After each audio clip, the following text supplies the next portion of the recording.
Hello and welcome to What If Geography, the podcast, where we dredge up all kinds of what if scenarios for the world and talk about them in terms of geography, which is really just about everything because, well, geography is everything. I'm your host, Geoff Gibson. Just a little bit about me. You can find my content on YouTube, the What If Geography channel, there where you could see all sorts of different topics around this exact same subject. I am the co-host of this podcast, and I'm going to turn it over to my other co-host to introduce himself. All right. So my name is Hunter Shobe. I'm a professor of geography at Portland State University, and also the author of a couple cultural atlases, Portland, a cultural atlas, and Upper Left Cities, a cultural atlas of San Francisco, Portland, and Seattle. And so if you'd like to check out some of my work and work that Geoff has also been involved in, please consider looking at those. Yeah. And actually, I wanted to take, before we get into today's topic, this is now episode 5. We had two-parters. So we had two-parter on water issues in the Southwest of the United States, and then two-parter on what if there was no borders. What if there were no borders? Yeah. Very exciting episodes. I don't think we ever actually covered in any of these episodes why what if? Oh, like why are we framing these as what if scenarios? I definitely can explain that, but I was wondering, Hunter, if you had sort of well, I think it allows us to do a few things. One, in order to set up a what if scenario, it's important to look at the history of what happened. So we get to learn about sort of how we got to this point. And the what if part allows us to sort of wildly speculate and think about what scenarios there. And we don't know if we're right or wrong. And that's not really the point, is to just give people and listeners an opportunity to think about, what could possibly happen if something hadn't happened or if something did happen. Exactly. Yeah. I guess the way I would frame it is that it's just fun, right?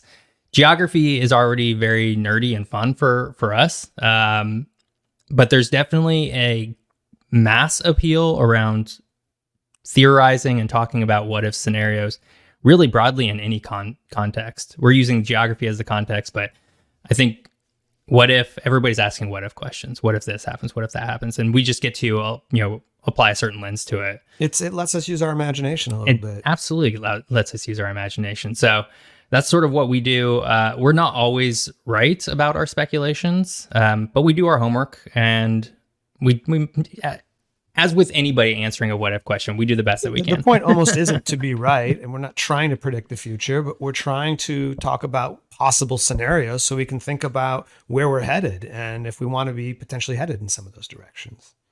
Yeah, exactly. So I just want to get that out of the way. We're not going to do a really long introduction this time. At this point, we are now episode 5. We have 4 episodes where we have explained a lot more about who we are and sort of our backgrounds.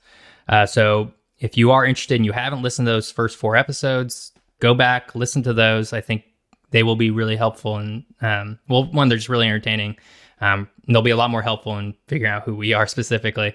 But if you're just here for this episode, I guess we can sort of just dive right on in. Let's get into it. Yeah. So this is episode 5. We are going to talk a little bit about the Interstate Highway System here in the United States. If you're not familiar with the Interstate Highway System broadly, you are probably familiar with it just by experience, because I would find it very surprising if anybody listening to this podcast has not actually been on an interstate highway system at one point in their life. And the scenario we're going to get into is, what if there were no interstate highways? Yeah. So as you said, most people have been on one, but what if you didn't have the opportunity to get on one? What would be different if we didn't have interstate highways? Yeah. Well, what if they had never been built?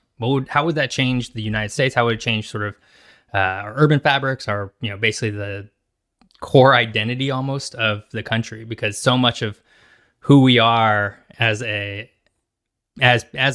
people who live in the United States, so much about who we are is tied up within this concept of the interstate highway system and for lack of a better word, car culture, which is, established with the concept of freedom and, mobility and being able to hit the, Wild West and the open road and go wherever you want, whenever you want. There's a lot of identity tied up in the automobile in the United States. Yeah, a lot of identity. Yeah. And so, and just to throw out, the, bias check here, I'm certainly, I'm I'm a trained urban planner. I definitely have a bias here. I just want to sort of name that, try and keep it in check a little bit. But we're going to be talking a little bit about some of the core concepts around what the Interstate Highway is and sort of what it, and it's really sort of how it all began. I guess I'll just go ahead and get us kicked off here. So get it started. Let's get it started. And this is gonna be a fun one because this is a really fascinating topic for me personally. I grew up in Los Angeles, where so Hunter and I are both in Portland. We definitely have interstate highways here. There's not that many of them. There's 84, 205, 405, and I-5, right? Really just the four. There's other freeways, but those are the four interstates. I'm from Los Angeles originally, which has, to be honest, I don't know how many highways, interstate highways LA has, but it's quite a few more, including I-5 and 405. There's probably 205 down there as well. Yeah, I grew up in the Northeast, and there's no shortage of interstates there, and they move people around, and these were some of the first ones built in the area that I grew up as well. Right, and we sort of take advantage of the fact that they've always been there, but they haven't. In fact, all things considered, they're a pretty recent development. So let's go way back in time first to the turn of the century, almost 1916 specifically. This just goes to show that we as a country have been trying to figure out a national highway system for a long time.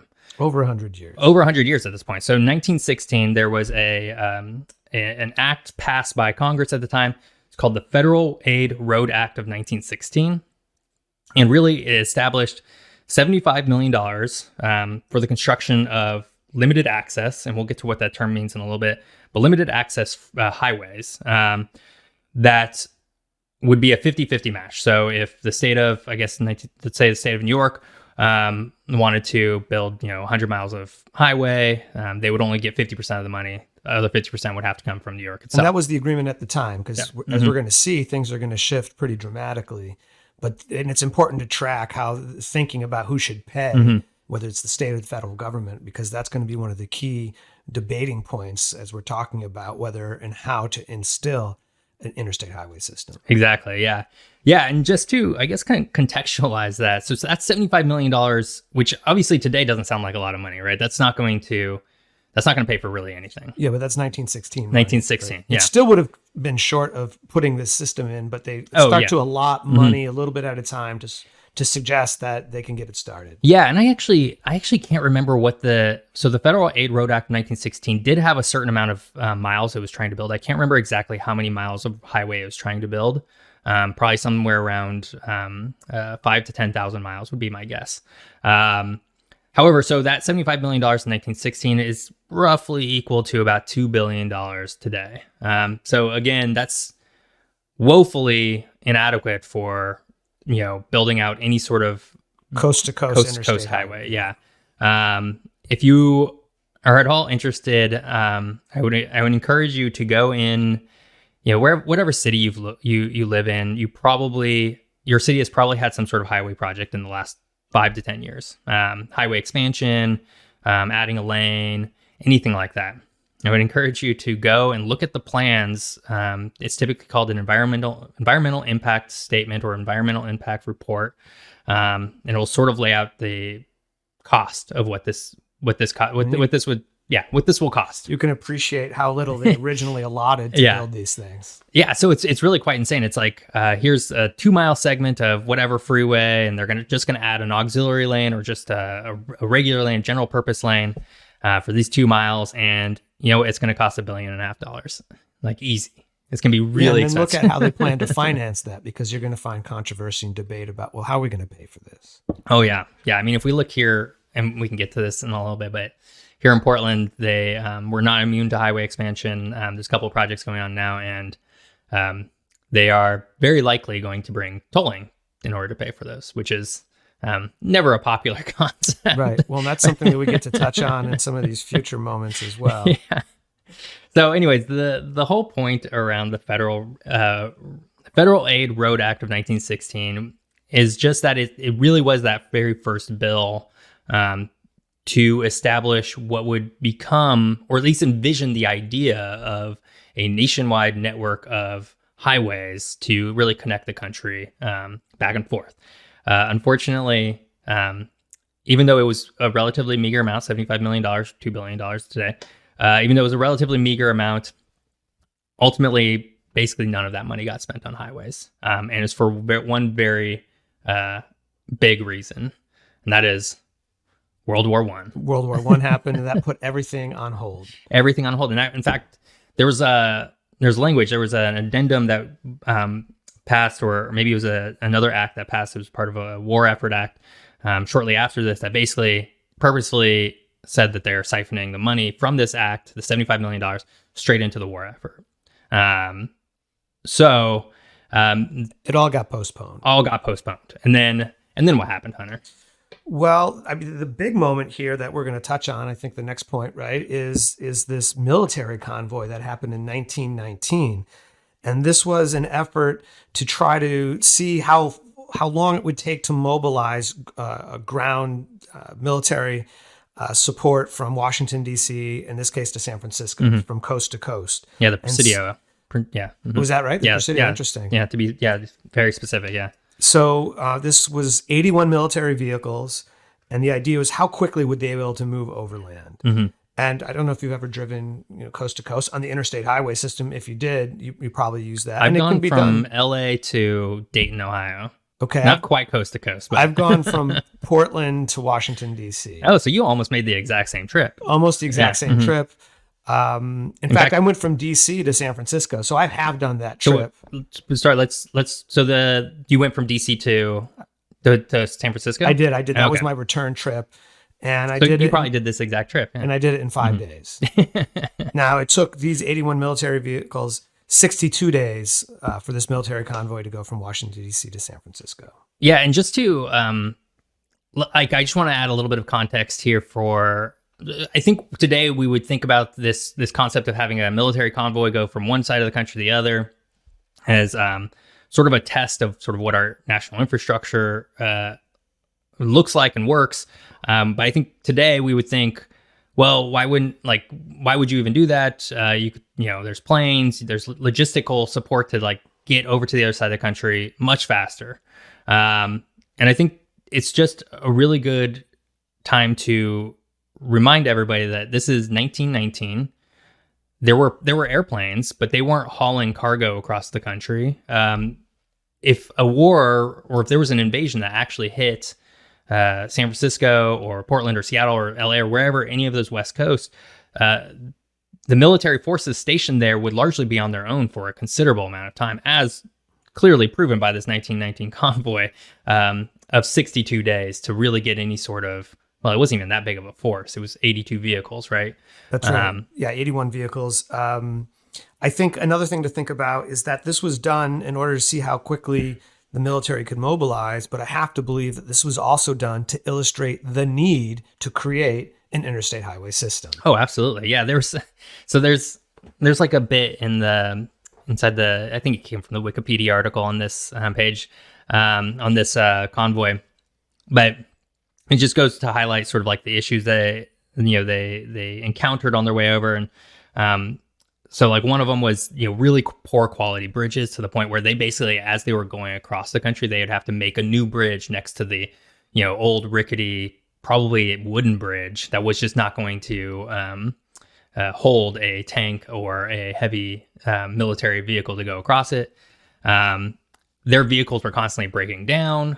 So they broken axles, broken crankshafts, that kind of stuff, because again, rough terrain. And then the funny one that I liked was, as they start getting to the west, their engines, and this is probably more of a vehicular issue at this point rather than a infrastructure issue, but their vehicles were getting clogged with desert sand. Yeah. So they couldn't physically handle the terrain by just driving over sand. It was just getting into the engines and just...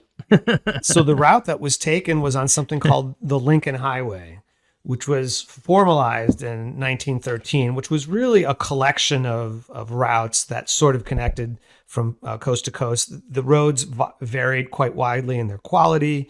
It's a 3,400 mile highway route across 13 states. Mm-hmm. And this was what they took. And also around this time, it probably is important to mention that In 1918, something called the Bureau of Public Roads was established at the federal level. And that's something that in 1939 is going to be renamed the Public Roads Administration. So already they're putting into effect on the federal level an administrative bureau that's in charge of overseeing public roads. Is that what became the Department of Transportation? I'm not sure if that's the case, but... Or maybe the Federal Highways Administration? Administration? I think it eventually FHWA? becomes the Federal Highway Administration. I don't think it's the Department of Transportation, but it's something that specifically deals with roads exclusively. Yeah, and I guess just one more point on the Lincoln Highway. And this is really just kind of true of highways that were built prior to the Interstate Highway. It was not really a straight line. And the interstate highways aren't a straight line either, right? They definitely make some curves here, but broadly a little bit more point A to point B rather than the old highways, which were quite curvy, would take a lot longer to get from one area to the next. And so just to give an example of this, using the Lincoln Highway, that exact journey was about 3,200 miles. 34, yeah. Well, 34 the total, right? Okay, That's the total. one to go Okay, to New York. very good. But Yeah. to go from Washington, D.C. to the Presidio in San Francisco That's was about right. 3,200. If you were to take that exact same trip today on the interstate, it's about 2,800. Okay. So you're shaving off about 400 miles, which is pretty considerable. It is. Yeah. So, so the 1919 U.S. military convoy served as sort of a big, test for our infrastructure as a nation, and we did not pass that test. And I don't think anybody expected us to There's pass. something else that we can mention about this, that there was an individual who was on that military convoy. He was a 28-year-old lieutenant colonel. He was part of the tank corps, and his name was Dwight Eisenhower. Dwight Eisenhower. Yeah. So this is foreshadowing. Is he the I Like Ike president? That's Ike. Yep. Why Ike? Was that his middle name or something? I don't actually have no idea.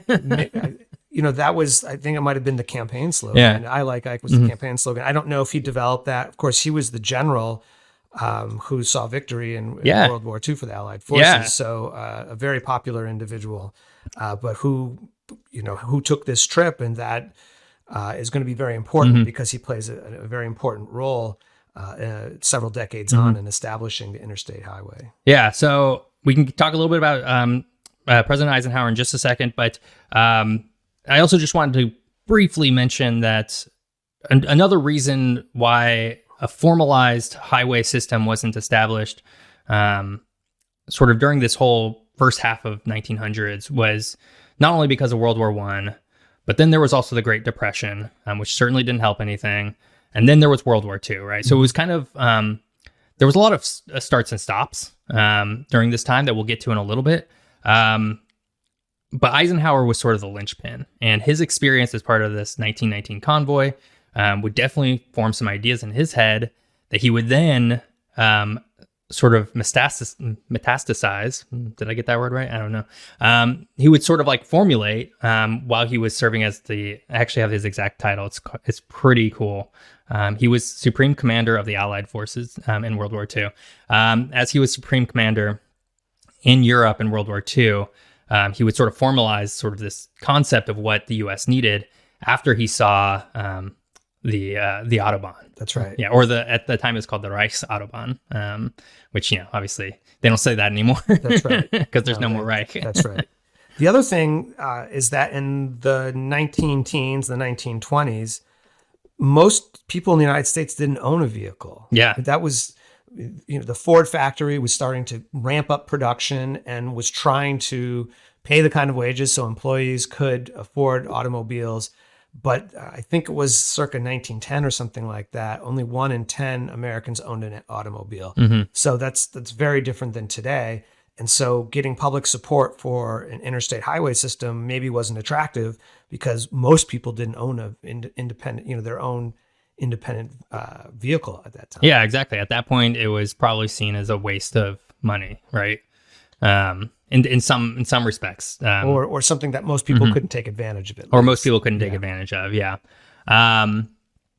So Eisenhower, he would become president in the early 50s, 52, 54. I can't remember exact year. But he would ultimately go on to champion. Actually, before we do this, I have this as a point in my notes because I don't think a lot of people know this.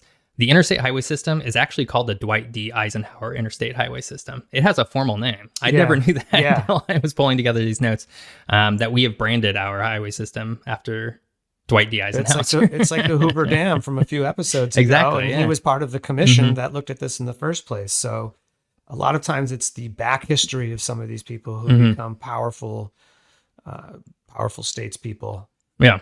Well, all that's to say is Eisenhower would go on to champion what would go on to be sort of blandly called the Federal Highway Act of 1956, which is... Well, there's another alternate name for this. I don't know if you know this. It's the National Interstate and Defense Highways Act is how it was passed. So the word defense is built into that. And I think some of the funding came from the Department of Defense because this was one of the reasons for justifying its construction. All right. So maybe not as bland as I thought it was. But I think you're right that it's usually called the Federal Aid Highway Act of 1956. And incidentally, there was also a Federal Highway Act of 1921, a Federal Highway Act of 1938, and a Federal Aid Highway Act of 1944. So there were, as you said, there were stops and starts, and there were lots of efforts to get to this point. 1956 was the big one that really set things in motion. And at each moment, they came up with some decisions on how to administer building the highways. So in 1921, part of the debate was settled that the states would actually control the roads and be responsible for their maintenance. And that ultimately, I think that's the case today. It is, yeah. Mm-hmm. Yeah. In 1938, one of the things that was studied as part of that act was the feasibility of a 6-route toll highway network. And so there is that like the turnpike? Yeah, there's a coast-to-coast turnpike is what that sort of means. And of course, that's not what ended up happening. And the idea is that taxpayers have paid for this, so there's reluctance to charge a lot of tolls. Although when they start constructing this, some of the states already had toll roads and turnpikes on some parts of the system, and so those maintain, and some of those are still there today, I believe. All right. So we are going to dive into the Federal Highway Act of 1956, which is actually what builds or really starts the building of the Interstate Highway System. That's right. But before we do, we're going to do a really quick ad break because we need to make some money. So we will be right back. And we're back. So let's talk a little bit about the Federal Highway Act of 1956 and more specifically, what it authorized Congress and the states to do. So in 1956, this was the bill that, as we already established, Eisenhower really championed to establish this network of highways all across the country, really to be modeled after the Autobahn in Germany. That's right. And so it set aside $25 billion in 1956 to construct about 41,000 miles of highway today. And that was supposed to be done over a 10-year period. That was the initial plan, I believe. 10-year period. And again, just to contextualize sort of the amount of money, $25 billion in 1956 is almost $300 billion today. So that's not a small amount of money. No, in fact, at the time, it was the country's largest public works project to date. So this would have been an appropriation for spending more money on any one thing than the government had appropriated for any kind of public works. And then so that was for 41,000 miles of highway. Today, the Interstate Highway System is a little over 48,000 miles. So, and the reason for this is, again, if you look at, let's say you're on Google Maps and you're sort of just looking at the country and you can kind of see basically you can see all of the interstate highways on that, right? You can see little yellow lines. But as you zoom into a city, you'll start to see other, they're called auxiliary interstate highways. And that would be your, 205, sort of those little mini interstates that sort of connect from one side of the city to the other, right? So there's all these like little smaller pieces of interstates that sort of form up that last 8,000 miles or so. And there's something else as well, which is that some of those miles come from the fact that both Alaska and Hawaii are part of the Interstate Highway System. I always thought it interesting that Alaska and Hawaii were part of this system because they don't touch any other state. And highway in Hawaii in particular, and you have to think, well, why do they have an interstate highway in Hawaii? And part of it is laying claim to that territory and making it seem and feel that the United States has a claim on this place. Yeah, and I think it just goes to show. Well, and so the other reason for it is that the Interstate Highway System while it was originally perceived or conceptualized as being a highway system for the contiguous United States, right, literally interstates, really what it was is just a mechanism to federally fund highway construction that have to adhere to a certain set of standards. That's right. So if you go back to, that Lincoln Highway, there were highways before, and we'll talk a little bit about sort of non-interstate highways in a little bit, but there are other highways out there. There was highways before the interstate highways. There are highways today, but they have a different set of standards. And one of those being that interstates have to be essentially what's called limited access, where you have on and off ramps instead of intersections. Yeah. So over the 42,000 mile system that was established at that point in 1956, or that was planned out at that point, the system only had 16,000 interchanges. Mm-hmm. So these are points of entry. And so there could have been a lot more, but the idea was to make it streamlined and have to limit the number of points of entry as well. There's all kinds of standards and regulations that came along with this. Lanes had to be 12 feet wide. Shoulders had to be 10 feet wide. Bridges had to have at least 14 feet of clearance. Grades had to be less than 30%. And then the highway was also designed for travel at 70 miles per hour. And so this was something that was supposed to characterize the entire system. Exactly. Yeah. Yeah. So again, to go back to your point, Hunter, around Alaska and Hawaii, also, like, it was a way to inject money into those states and sort of lay claim to them in a way that probably in 1950s wasn't really super established yet, for the reason that they were both became states in 48. You know, when did they become states? I mean, they've been territories for a long time, but yeah, I think I don't, somewhere around middle of the century. Again, this is the geography is the concepts we're talking about, and not the facts. Not the facts. But it's also to adhere to a certain standard so that people could generally get the same level of service. And there's actually is a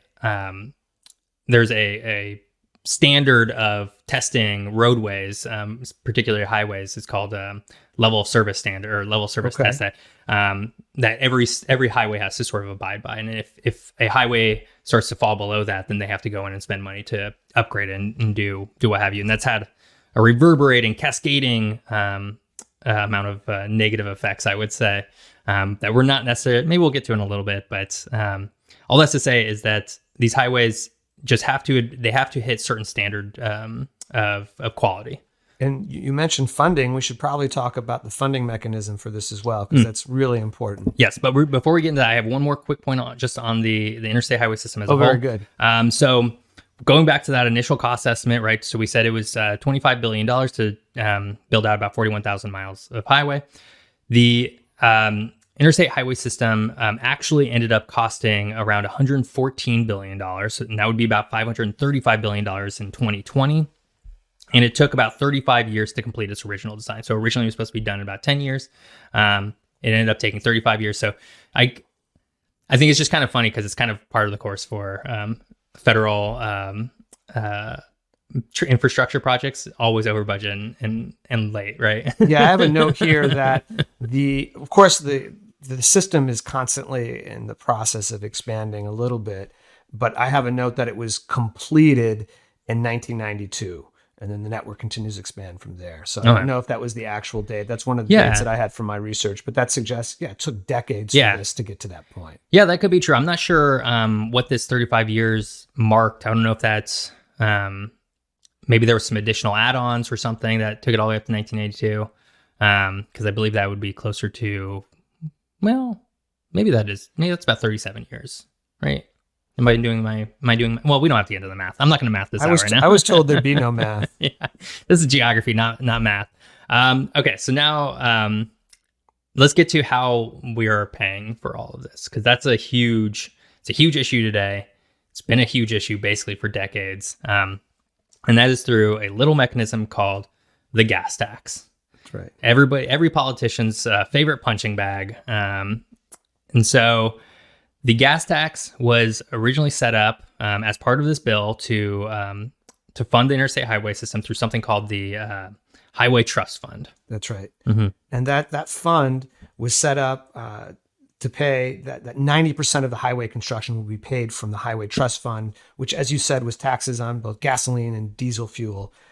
in order to put the federal part of the funding together. And then the remaining 10% was supposed to be paid by the states. And this is a big change. If you go back to look at the Federal Aid Highway Act of 1944, the plan at the time then was a 50-50 matching basis between the federal government and the states. And of course, that changed quite dramatically where the federal government picked up 90% of it. And the way they did that was through the mechanism of this gasoline tax. Yeah. And this is always just a fun fact so again, Hunter and I from Oregon, I'm always just going to try and sprinkle in a little bit of Oregon facts. We can do that. Here. But while the federal gasoline tax officially kicked off, if not right in 1956, then sometime shortly after that bill passed, Oregon as a state was actually the very first state to establish a gas tax. Interesting. All the way back in 1919. So we had actually here in Oregon had a gas tax for decades before it was, and I think we were the first state. I think other states probably started their own gas tax as well. I don't have that information in front of me. I would be shocked if Oregon was the only one until 1956. But today, now every state has, I believe, their own gas tax as well. One of the other main mechanisms for the states funding their portion of highway construction for the Interstate Highway System was through setting up state turnpikes in which there would be tolls to pay. And many of those states still have them. A number of the states have eliminated them, might build them again. Connecticut, for example, had tolls and took them away. And so those highways are largely paid for. And they're still collecting tolls on them for expenditures on other aspects of things. Yeah, or the inverse, which is here on the West Coast, Washington, Oregon, California historically has never had toll roads. Now Washington up in Seattle has a number of toll roads. That's right. California has a number of toll roads, right? The new Bay Bridge to get from Oakland into San Francisco has a big old toll on it. That's been there for a while. It's been there for a little while. And in Oregon, here in Portland, we are probably going to have tolls here starting about 2025 on our I-205.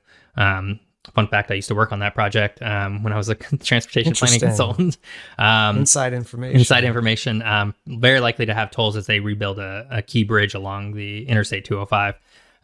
But the whole point of all of this is that the Highway Trust Fund, the gas tax, is no longer paying for itself. It's no longer solvent. And there's a number of cascading reasons for that. The first is probably that, cars are more efficient, heavier, and there's more of them. Right. Right. So this has created sort of a cascading effect where the federal gas tax has been locked in at, I can't remember the exact amount. That's a burn on me. But it's locked in at a certain amount that hasn't been increased since the mid-1990s. I see. And nobody wants to touch it. It's not paying for itself.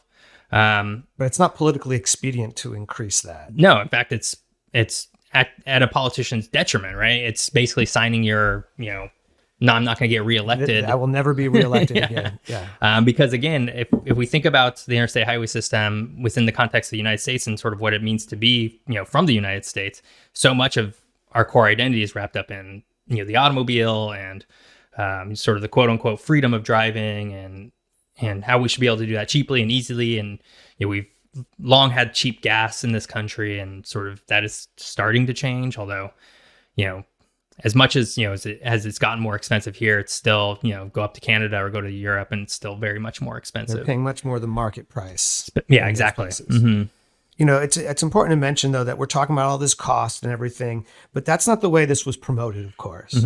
The way of promoting the Federal Aid Highway Act of 1956 was that highways promoted happiness, freedom, and prosperity.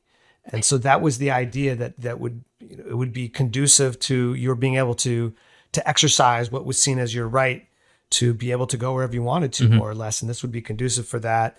And so freedom was emphasized there, prosperity. And there are certain industries that really developed really strongly because of this. And of course, long distance trucking was one of those. And it's something that's an important industry today. Most of the items that we might have around our home have arrived on a truck. And this interstate highway system was really big in promoting that industry and different parts of the country as well. New manufacturing regions in California and several states as well emerged outside of the traditional industrial belt in the Midwest. And so all of a sudden we get an economic geography that really starts to develop and transform because of this highway system as well. It's really, so I love that you brought that up because, so I think most people, when they would think about the interstate highway system today, and even, I guess, even historically, you know, it was sort of framed around this idea of moving people and really for defense, right? It was this concept that we need a highway system to ensure that our military could get from one side of the country to the other, right? 1919 convoy all over again. But if you go and talk to state Department of Transportation officials about what their core, I guess, need is around highways, what the audience is that they're really trying to ensure gets a high level of service. It is not me, it's not you, it's not anybody of the people who live in, you know, city of Atlanta, Los Angeles, Seattle, Portland. It is freight. States are obsessed with getting freight in and out of their major cities as quickly and efficiently as possible, because that actively is directly tied to their GDP, right? Being able to import and export goods and services, or not services really, but goods and manufacturing is a core part of, if not the perceived wealth of a state, the, you know, certainly a feeling of how well you are doing, you know, compared to others. And there's something else, which is that it's not only the geography of manufacturing in the United States, but as we know, the global geography of manufacturing has transformed since the 1970s. And so the interstate highway system in the United States also serves as a conduit for goods coming from all over the world. And one thing to think about is that big box stores like Walmart or Target would probably not exist in their current form without the interstate highway system. Yeah. And so that's another thing that emerged. And there's some interesting maps and animations that you can look at online that show the development of both Walmart and Target, for example. And they really start to spread quite widely through very different patterns. Walmart's more of a geographic pattern. Target is more of a pattern that tracks on different cities. In any case, the interstate was very central for both of those companies. Exactly. Yeah. And that's not to say that, you know, freight isn't also very important to, you know, rail and air.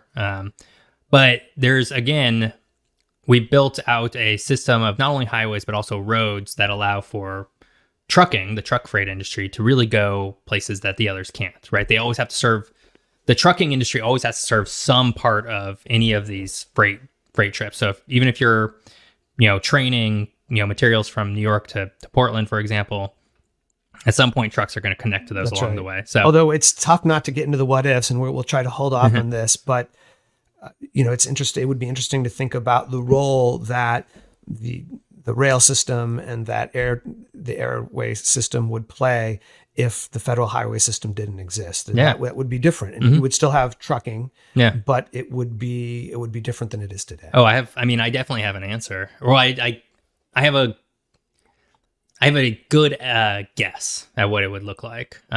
Tell me. So in a lot of ways, it would look similar to European freight systems. Okay. And if you go to Europe, and if you've ever been to Europe, they have highways, they have freeways, and they have trucks that haul things around. The difference is the size of those trucks and the amount that those trucks are hauling, right? So most European sort of freight delivery trucks would be about half the size. They don't have the 18-wheeler situation. They don't have the 18-wheeler situation, and they have a lot more of them. So, right, so they're like buzzing around to a lot of different points of contacts with, you know, various, you know, distribution centers and everything like that. So I imagine that there would be a lot more of those if we had a lot more dependent on rail and not a highway system. But we'll get into more. We can develop those ideas in a moment. Yeah. So sort of my last point on the Highway Trust Fund, and we talked a little bit about this already, is that it's no longer solvent. I think since 2008, the Highway Trust Fund is now being supplemented by the general fund. And so basically what that means is, in theory, we like to consider the highway system as a user fee, right? You know, you drive a car, you pay your gas tax, therefore, you technically you pay for the highways. Right. That is actually not true since about 2008, because now the general fund goes to supplement. So, let's say you only bike around your city, or you live in New York and you only ever take the subway, or you happen to be one of the very few people who have never been on the interstate highway system at all, or never been into a car. I don't know how that would happen in the US, but I'm sure there's somebody out there. If you pay your taxes, you're still paying for the interstate highway system. Yeah, I also have in my notes here that states began directly receiving highway funding from the federal government in 1981, and that will become important as well for a story we can tell during the what if section, but important to mention right now. Yeah. So with that, there's one before we move on to sort of the impacts of the interstate highway system that we'll get into a little bit more detail. There's one person that sort of needs to be talked a little bit about when we're talking about the interstate highway system. Oh, we're getting into that now? Yeah. Okay. We're going to talk a little bit about... So we're starting to get into... Okay. We're going to talk a little bit about a man named Robert Moses. Bobby Moses. I actually don't know if he ever went by Bobby or Bob or anything like that. But just to maybe humanize him a little bit, because he is a larger-than-life figure in the urban planning and civil engineering world. There are entire podcasts out there about him. We could do one. There's an enormous amount to say about this individual. Yeah, and actually, before we even talk about him, if you are interested in learning more about him, because he's a fascinating, not a good person, but a fascinating person. Well, I guess everything is relative. Everything is relative. Right. But there's a book called Power Broker that Robert Caro. Yeah, it was written in 1974 or something like that. It is a beast of a book, but it's really good. I encourage anybody to go and check it out if you're interested in learning more about Robert Moses. But really, he was one of the most prominent, quote unquote, urban planners from the mid-century of 1900s. If you're at all familiar with Jane Jacobs, they sort of existed in parallel. They were the opposites of each other. Jane Jacobs wrote a book called The Life and Death of Great American Cities, and was taking very different perspectives on those that Robert Moses said. And we should say what his perspectives are. Probably. Yeah, so Robert Moses, he's sort of, if we think about the city planning profession, which again, that's sort of that's sort of my profession. Historically, it has been a top-down approach, right? A dictating what's going to happen within cities. You are the city planner, therefore you are going to decide where things go, how things are going to get laid out, and sort of how the construction is going to roll out in your city. That was Robert Moses' sort of classic ideology around city planning, particularly around, he was actually had more to do with the parks and park building in New York City. Eventually he got wrapped up in sort of highways and urban renewal, and we'll talk a little bit about that.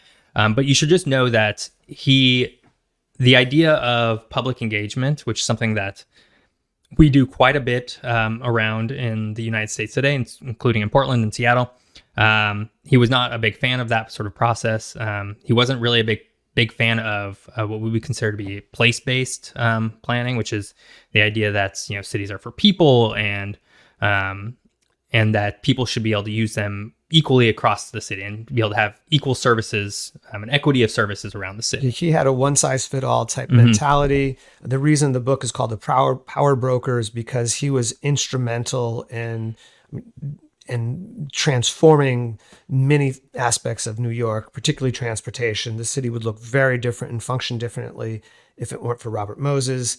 And one of the things that I have a quote from him, that highway construction must, quote, go right through cities and not around them, end quote. And so that is really important that's why we're bringing this up, because that foreshadows the way that the interstate highway system is going to go through most major cities in the United States. It's not going to go around them. There are ring highways that go around cities, but the idea is to go right through the cities. Yeah. And actually I would, if you go onto Google Maps and you look at any major US city, I can't think of a single one where a highway doesn't go right into a major freeway doesn't go right to downtown.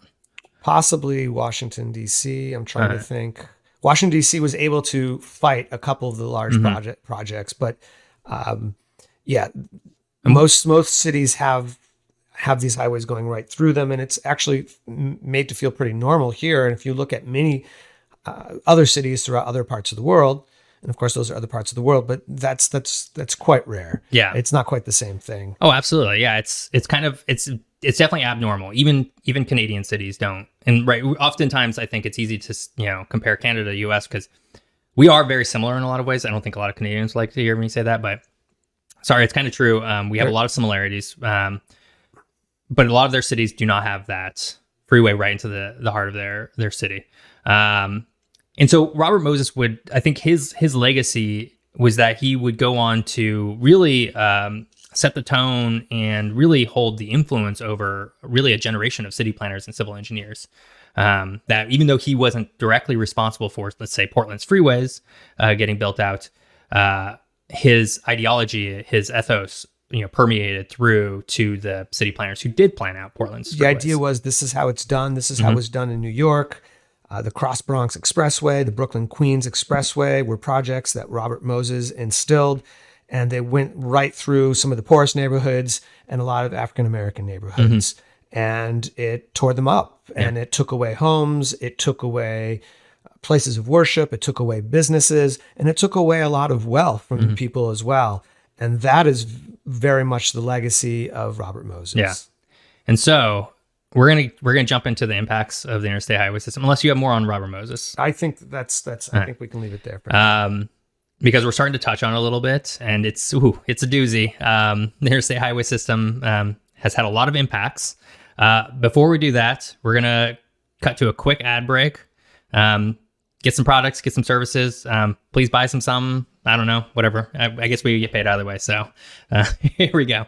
Ads. And we're back. So now welcome back. We're going to talk a little bit more about the impacts of the Interstate Highway System. We just finished talking about Robert Moses and sort of his legacy, which has directly led to a lot of the highways being built out, and more specifically, sort of the urban highways that have impacted each city. So there's just a couple big topics that I want to talk about. The first being suburbanization and the quote unquote white flight that has occurred through multiple generations of people. And really the point I want to make around suburbanization and white flight is that the Interstate Highway System is not responsible for either of those trends, but it did exacerbate them. Greatly exacerbated them. They, in reality, suburbanization and white flight sort of started happening decades before 1956. What the Interstate Highway System did, though, was provide a lot of money to build a lot of freeways, which changed a lot of the development patterns of cities and really enabled, I guess we would call them exurbs today. These are like sort of, you have your suburbs, you have your inner rings, you have your city, right? Your sort of core city, and you have your inner ring suburbs. These would be your sort of historic suburbs from, maybe even the late 1800s into early 1900s. For us here in Portland, it would be like Milwaukee, right? Still like it's, 4 miles away from downtown, not very far at all. Then you'd have your sort of normal suburbs that would be what, we would consider, most people sort of like moved out to, and you drive into, and take you like 30 to 45 minutes each way, depending on what city you live in. Then there's this concept of the exurbs being these now new growth patterns that have, developed over the last, really since the mid 1990s, where these are cities that are still part of your metro area, but are much farther away. So you just kept building out and out and out. And the development of these can be really traced back to the 1950s. If we look at the 1956 Act, let's look at the context here, which was, in the years following the end of World War II, there was a baby boom, right? And so you had lots of families that were developing, and the idea that was promoted, and particularly for the white population, was single family homes. Right. And so the idea, picket fence, 2.5 kids, or two kids and a dog or something like that. And these things would happen outside of cities, right? And so there would have to, but a lot of the jobs were still in cities, a lot of manufacturing was still in cities. And so there need to be a way to go back and forth. And so this interstate highway system was meant to facilitate the transit and the going back and forth between the city and the suburbs. And so it really radically transformed urban landscapes.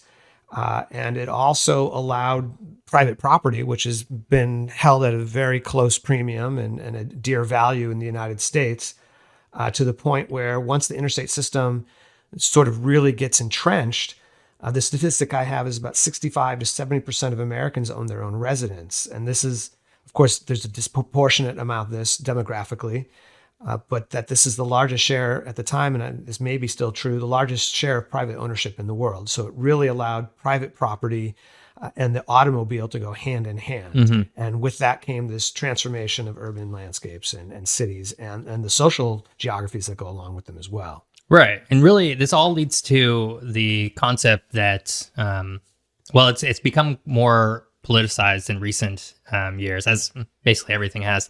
But the concept, the theory of induced demand, right? So if you don't know what that is, it's basically, for lack of, just to take it out of transportation and highways for a second, but it's really boils down to the if you build it, they will come sort of mindset.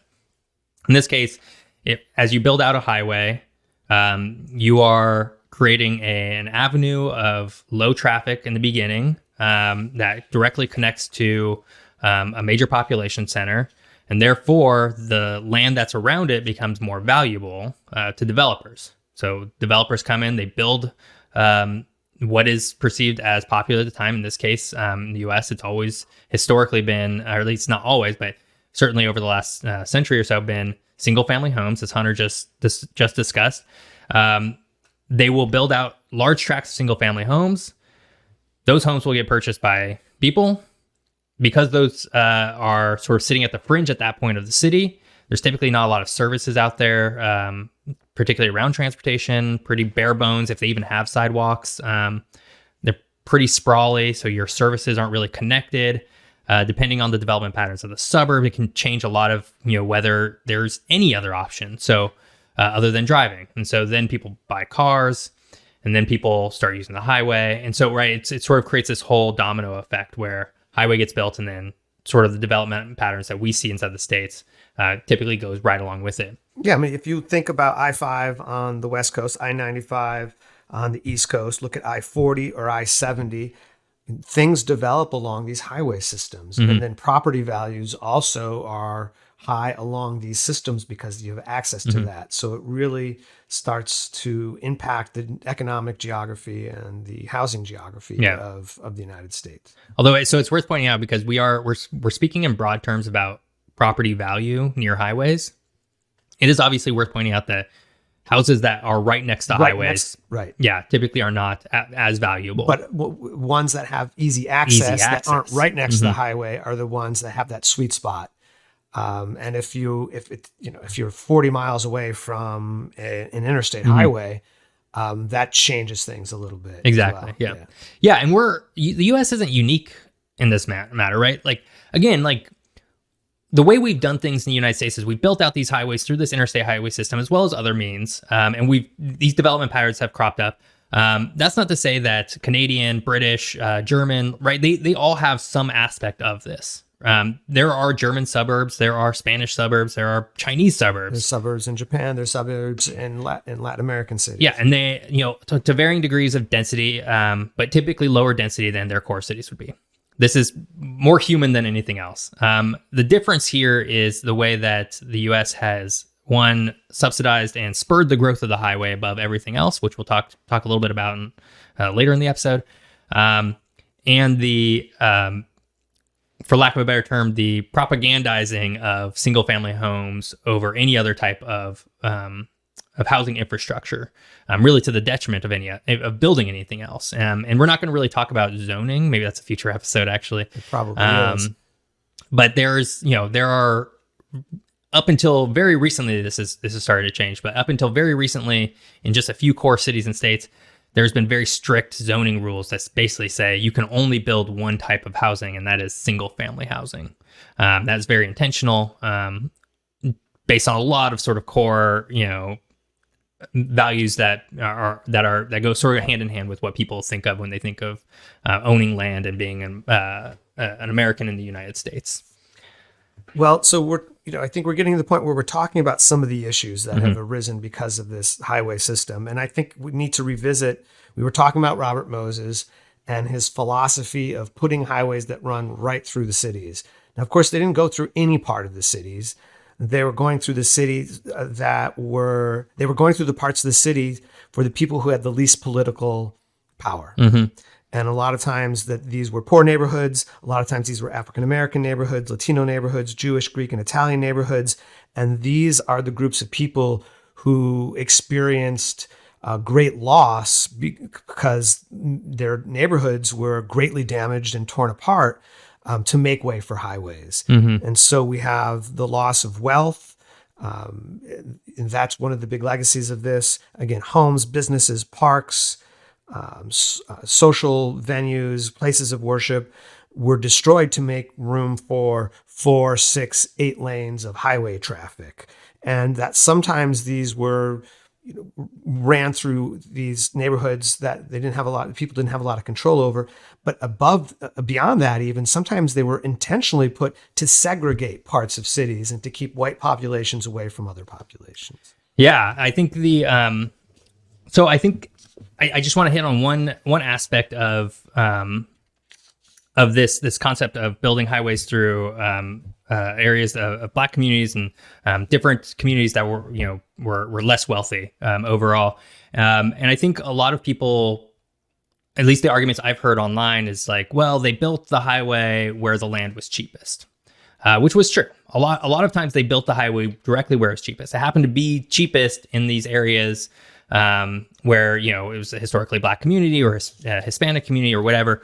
But of course, that's part of the story. But that's part of the story, right? So I mean, there are compounding sort of systemic racist patterns that the U.S. has partaken in that have enabled these communities to be poor, right? So not to go too far off. It's just not a coincidence. Yeah, it's not a coincidence, right? It's like if you go back and look at redlining, the same areas that were redlined back in 1919, 1920s in Portland happened to be the areas that typically got the highway because they were cheap, because insurance and banks had basically carved up the city about where investments could happen. So economic and political power have been denied groups of people, and then that sets them up to have their neighborhoods damaged greatly.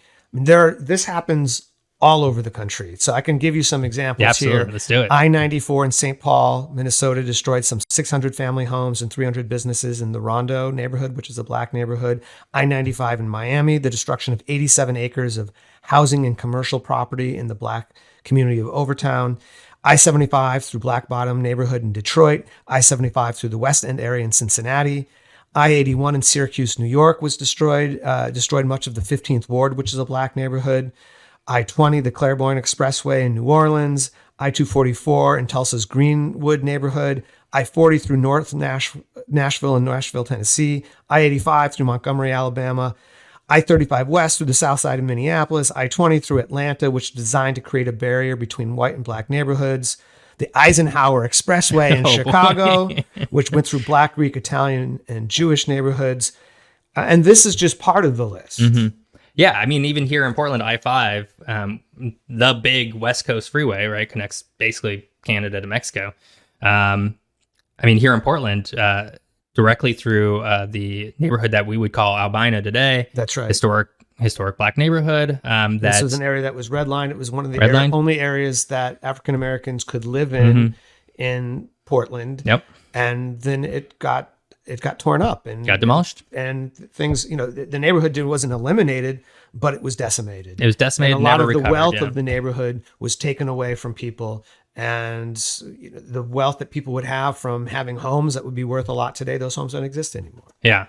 Yeah. So I think it just goes to show that, again, highways were used for a lot of purposes, not only transportation, but to sort of push a concept of development that was perceived as being valuable, as perceived as enabling certain people to home ownership, and then it was used for other means too, which had more nefarious means, right? Like you had mentioned, directly segregating populations, keeping a white neighborhood away from a not white neighborhood, and so it's definitely it's a complicated and sort of tragic history. And I mean, there's all kinds of initiatives right now happening on the federal level with President Biden, only now, really trying to address some of these things. And of course, it's politically difficult, and it's difficult to finance this kind of thing today. And so the damage has been done, and it doesn't mean that it can't be addressed. but it becomes very difficult to address.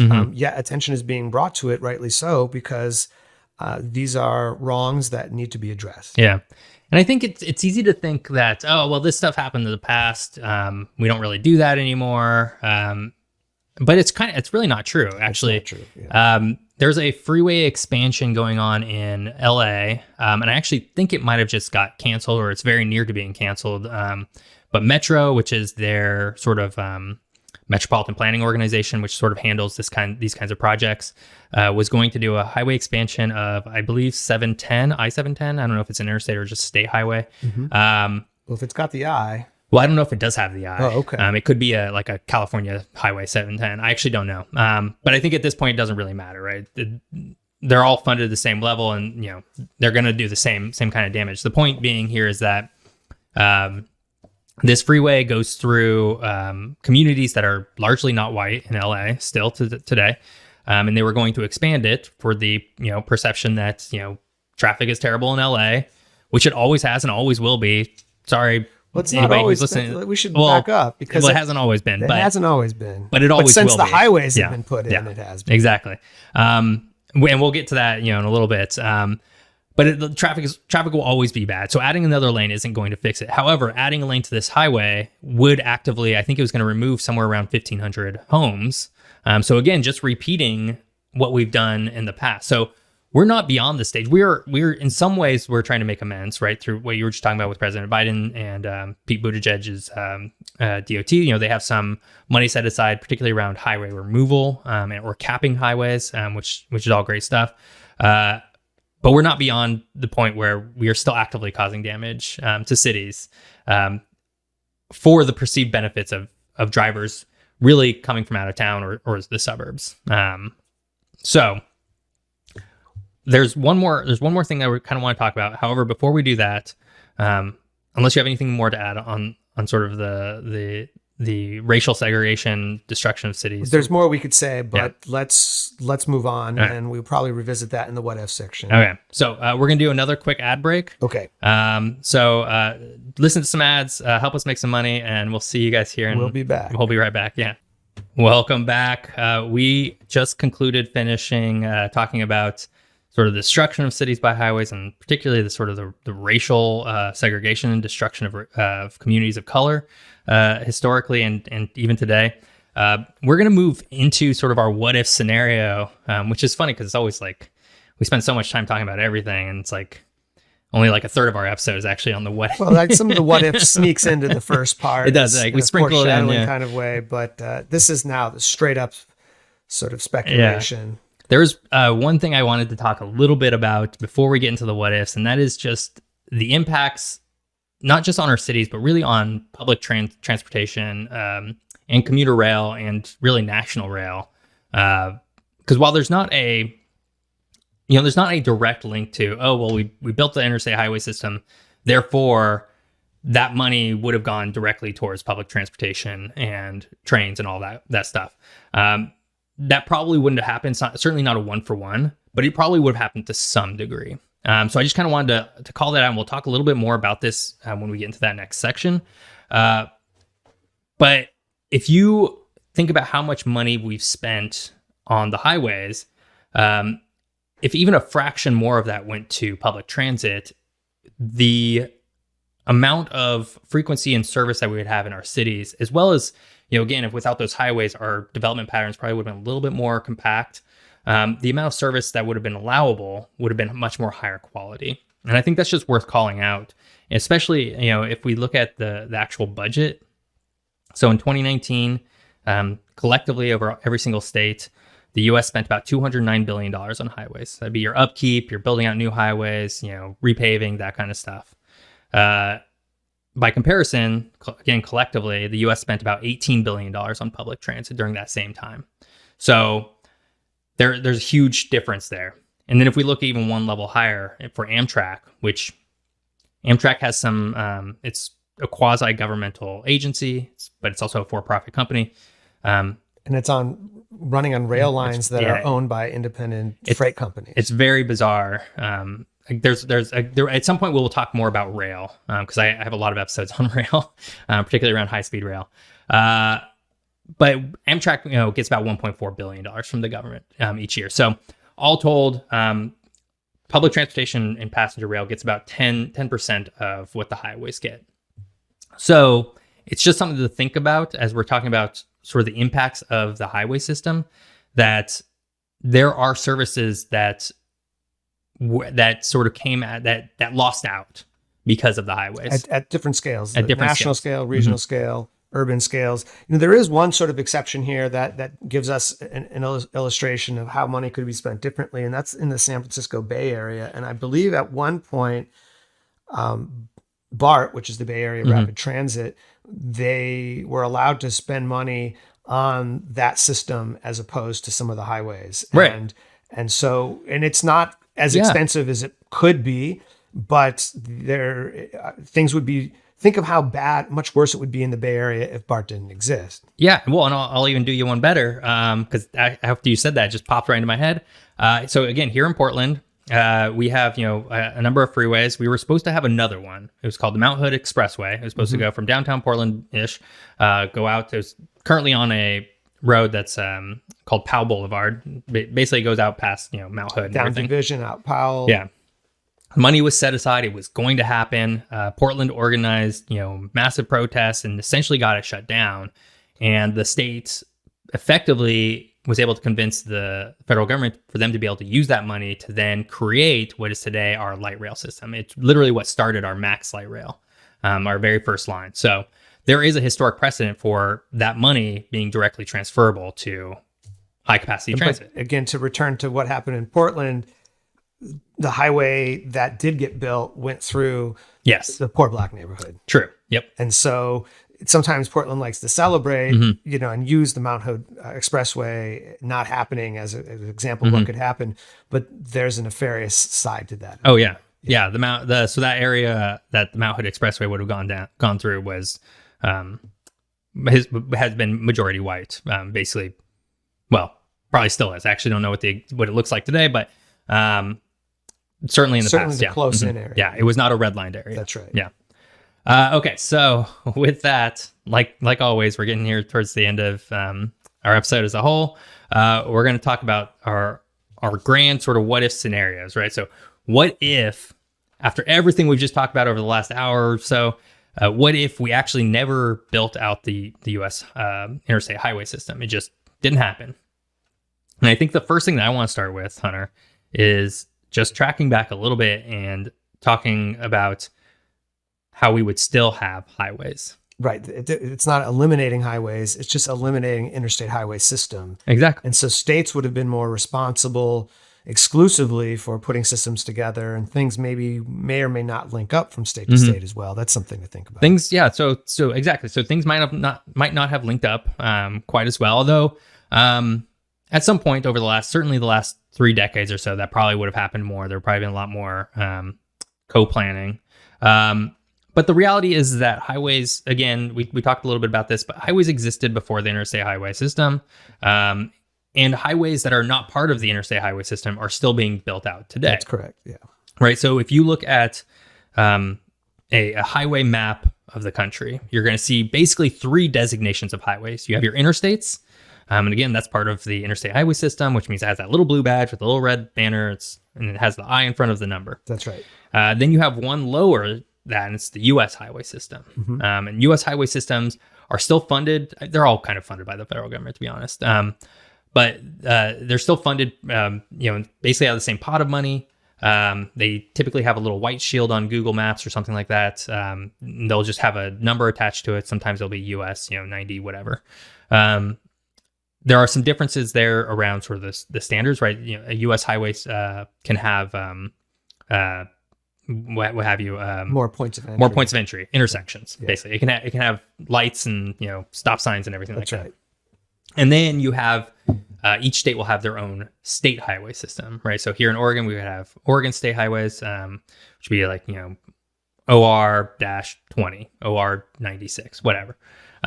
So there are still 3 levels of highways, and they still crisscross sort of each state, and will still generally serve very similar purposes. In fact, again, if you look at the really any given state, but I'll use Oregon as an example, US 97 which goes through sort of central Oregon, is the second biggest freight corridor in the state, just after I-5. Okay. So it's beating out I-84. So it in terms of sort of delivery of service, they are pretty close to even. So I think that's something I really wanted to call out as being an intrinsic part. No interstates does not mean no highways at all. But having said that, since we're doing the what if and the speculation part, it would be easy to speculate that if there weren't an interstate highway system, there would be maybe more motivation for having developed a more extensive regional and national system of trains. Oh, yeah, absolutely. And an intercity light rail type situation, the kind that used to really actually exist before highways really were built up. Oh, we maybe. went back Yeah. 100 years ago. Cities had all kinds of transportation. Los Angeles had 1,000 miles of electric rail car. A lot of these were ripped out in conjunction with the kinds of advocates that were pushing for a national highway system. And so not only would the system look a little bit differently in terms of maybe trains coast to coast, but the transportation system within metropolitan areas would probably look a lot different. Yeah. So I think that just goes to show that we talked a lot about induced demand and sort of our development patterns. And I think basically what you're sort of alluding to, Hunter, is that without the highway system being built out to such a degree as we did, it would have forced cities to have basically tighter urban fabrics. We would still have suburbs. We might even have, so we definitely still have those inner suburbs. We might still have the outer suburbs. We probably wouldn't have the exurbs. And what this would have done would have required more density within each of these suburbs, because the same amount of people would, in theory, still be living here. In theory, we'd still all, have been born, and, population would have been similar to what it would have been. And so therefore we would have the need for more housing. We need more housing today, but we would have the need for more housing at an earlier point in time. And therefore places would have built up a little bit faster, which would then go on to directly influence whether you have sustainable, well-serviced public transit. That sort of was getting its legs underneath them back in the early 1900s, before we sort of pulled the rug out from under it. The big thing I would return to is, in terms of what if and what would be different, is, again, maybe there would be some federal funding still available for highways, and maybe some of these neighborhoods that were broken up with highways, that maybe would have happened. But with this lack of a concerted funding effort and an interstate highway system, have to believe that many of these neighborhoods that were Black, Puerto Rican in New York, Jewish in other parts of the city, Italian, Greek, these neighborhoods that were broken up from highways would be more coherent and less broken up than they were today. And that a lot of the wealth that was drained from these neighborhoods and from the individuals who were living there, some of that would have been maintained. So I think that we'd see a different situation for these generations of families and their businesses had the interstate highway system not been instituted. Yeah, and that's not to put like everything on the interstate highway system. I mean, as a country, we still would have found bad things to do, right? It's not like that's that what I was trying to say. We still would have made terrible mistakes based on sort of xenophobic and racist kind of ideas. However, without the funding mechanism to do that, it might have been different. The scale at which we were able to do that was really only possible with the interstate highway system. So there might have been more isolated incidences that were tied to different developments, maybe a hospital, was demolished a bunch of houses to put in a hospital, or an airport or something like that. But it would have been more isolated. The interstate highway system really allowed whole-on corridors of displacement and That's right. and wealth sucking out. Yeah, so it's not to say that the highway system was the only thing involved in that, and it's also not to say that there aren't benefits to having an interstate highway system. That's not really what we're trying to argue here. But we're in the what if section here, and we're trying to speculate what would be different. And it's hard to imagine that this would have been quite as extreme, this aspect of things, if that system hadn't been instituted in the way that it was. Right. And I think, again, the amount of money that the interstate highway system injected into the transportation build out cannot be understated. Without that amount of money, it would have been fiscally impossible to do sort of the huge amount of construction that happened through urban cities all over the country. In fact, if you look at most cities in Europe, and I think we touched on this a little bit earlier, let's say, look at Berlin, look at Paris, whatever. What you'll typically find is there's a highway that goes sort of into the city, but then what it'll do is form a ring that really encompasses a large part of that central city, right? So it's like goes well around it. It's not going into the heart of it. And really the reason why that typically happened, well, there's a lot of historic reasons for why that might have changed as well. But a lot of it had to do with how expensive it was to still build out these highways through areas that still were high density. You had to buy a lot of houses, you had to buy a lot of land. And without this capital injection, you probably would see a lot more cities in the US with sort of a ring road instead of a central highway that goes right into the heart. Well, after World War II, the United States makes this decision on how to move forward with transportation. Now, Europe and Japan also had big decisions to make because a lot of their infrastructure was destroyed. Yeah. And they could have made decisions to do things differently than they had done in the past and bring highways into the city and sort of promoted the individual vehicle in a little bit of a different way. But in each of these instances, that wasn't the decision that was made. And rail traffic was given a very prominent role. And as you said, the way that highways were constructed were different. And so it suggests that there's a different way of going about doing things. And the other thing that's a knock on from this is something you mentioned before is air quality that deals with smog. And Los Angeles is not the only example of this, but it's one that's used as an example because in the 70s, the 80s had reached such a dramatic point. But what would be the air quality differences had we made some differences that would have discouraged the number of trips taken in automobiles and more electric rail or something like that? It may have changed some air quality issues as well. Yeah, well, so I actually have some fun stats. So I think we can say almost unequivocally that pollution would be better. So if we look at pollution in the United States as a whole, and we're still the most pollutant country per capita. I think China and maybe India technically emit more emissions, but they have multiple times more people, 4 times the population. Yeah. But we emit a lot of emissions here. Roughly 25% of our emissions comes from what is broadly called the transportation sector. And then about half of that 25% comes from vehicles. So cars, trucks, and freight trucks, basically. So that's quite a lot of emissions. And so there would absolutely be a reduction in that because I think there's a logical argument to be made that if we hadn't had all these highways and we didn't build out our network to be so accommodating to personal vehicle ownership as we did, there would be less cars overall. And if we can look at sort of stats around the amount of cars per 1,000 people by country, right? So if we look at the US, this was the stats I could find were dated back to 2014. So the numbers could have changed a little bit, but probably not dramatically. The US has about 800 cars per 1,000 people as of 2014. So if we compare that to the United Kingdom, Spain, and Germany, again, these are European countries that have highways as well, but not an interstate highway system, not as much development in the way that we did it. They're all floating around 600 cars per 1,000 people. So that's a pretty considerable reduction. And I think I don't know if we would be at 600.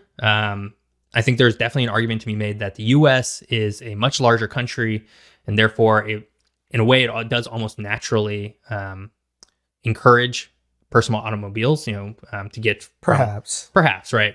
I could see that argument, but I think the argument that I'm going to make is that we absolutely would not be at 100 or 800 cars per 1,000 people. We'd probably be closer to. I would say we'd be a lot closer to 600 than we would be to 800. Right. And it's not to say that there would be no pollution without the interstate highway system. That's not the argument at all. It's just that things would be a little bit different. Oh, yeah. Yeah. I mean, I think, there are some very, images that sort of float in people's heads when they start to think about urban pollution.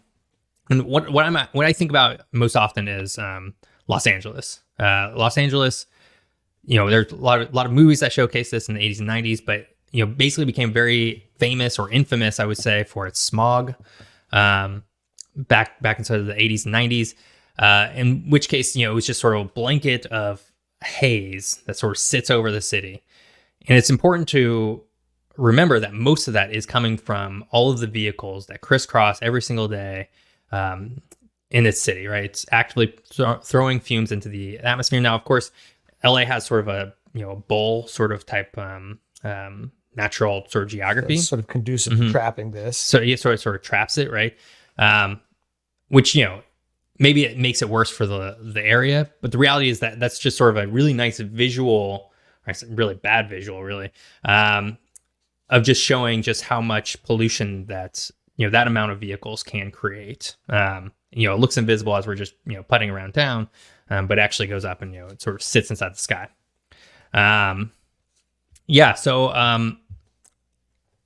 We're sort of getting to the near to the end of our episode. Do you have anything more you want to talk about traffic and pollution? Not on the pollution side of things right now. So it's been such a long episode. We are now an hour and change in. I kind of just want to talk a little bit about public transit. Okay. We've talked a little bit about it. I kind of just have one point to make on this. Okay. I think without a doubt, and we've talked about this already, our public transit would be better. It would be faster. There would be more of them, and they would go more places. I don't see how that would not be the case if we had opted for a different sort of build out of highways and that kind of thing.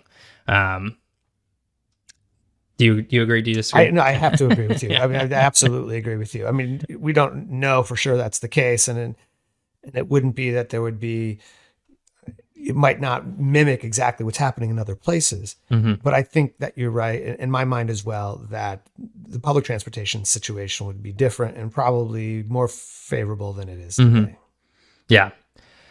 And I think that's about it. I actually have a couple things. You have a couple things? Yeah, let's do it. Let's go through them. A couple things that I've been thinking about here that might be different. So I was doing some research here, and it seems that, the states are still responsible for maintaining the interstate highway systems. And that's becoming harder and harder to do as the highway system gets older, and particularly over the 55,000 bridges that are part of the highway system. So it appears that some of the states now are privatizing the financing of some of these highways, parts, segments of the interstate highway system. And in certain cases, it's been to foreign interests. Whoa. So in 2006, a Spanish-Australian conglomerate paid $3.8 billion to lease the Indiana Toll Road, which is 157 miles of highway for a 75-year period of time. And then Virginia's Pocahontas Parkway has been leased for 99 years to an Australian company. That's unreal. And so this is something that might not have happened if there weren't interstate highway system that had to be maintained in the same way. Now, maybe it would have been, because there'd still be roads and they'd still be expensive to maintain. But what we are maybe just starting to see and haven't been talking a lot about is now having to privatize the repair and administration and financing of the repairs of interstate highways. Kind of what we do best. And so that's a big thing. But there's one other thing I wanted to raise, and I don't think you've thought about this, is that now in 1984, there was something called the National Minimum Drinking Age Act that was passed that required states to prohibit people who were 25 years of age or younger from purchasing alcohol. And this legislation said that if states didn't change the legislation, they would lose 10% of their state highway funds. Oh, I do know about this. Yeah. I did not think about it for this episode. So at the end of Prohibition in the 1930s, the legal drinking age was 21, was 21, excuse me. But, states got to make their own decision about this. And in 1971, the minimum voting age was dropped to 18. And so there was this buzz about, well, maybe we should reduce the minimum drinking age, because if you can vote, maybe you should be able to, and if you can serve in the military, all these different kinds of things. And so in the early 1970s, in a 5 or 6 year period, nearly half the states dropped the drinking age to either 18, 19, or 20. Now, 1971 saw the passing of the 26th Amendment, and this is the voting age shift from 21 to 18. So if there was no state highway system, then this 1984 Minimum Drinking Age Act wouldn't have had any teeth, and it might have been harder for states to be strong-armed into raising their drinking age that they had just passed in the 1970s from 18, 19, 20 to 21 again. And this isn't the most important aspect of this by any means, but it's another part of the state highway system for us to consider that, and maybe the drinking age should be 21. I don't know. But it's interesting that in a lot of places where there's less car ownership and less people are driving, the drinking age is lower.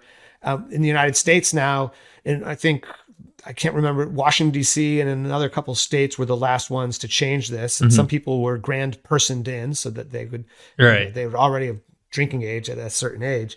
But this is yet one other thing that we can consider on this widely speculative what-if scenario if the interstate highway system didn't exist. That's wild. So again, I'd heard about that.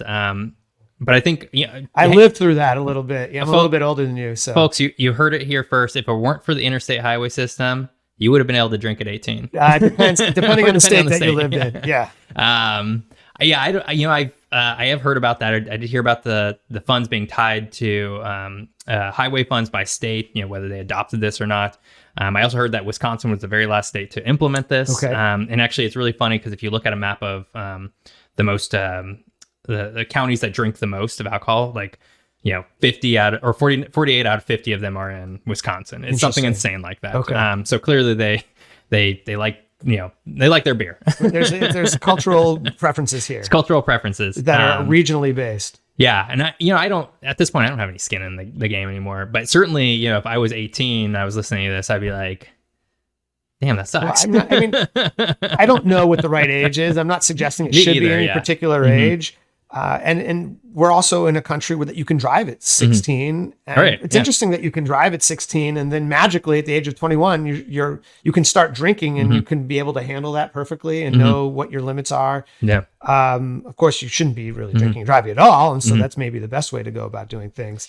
But it's interesting that those ages are so different here, and they're much closer than other places in terms of when you can operate a motor vehicle and when you're allowed to drink alcohol. Yeah, and it'll be interesting to see. So I know if we look at sort of generational divides, the car ownership has been dropping by generation. So the baby boomers have, I don't know exactly how many cars they have, but let's say over 2 cars per Gen X per household.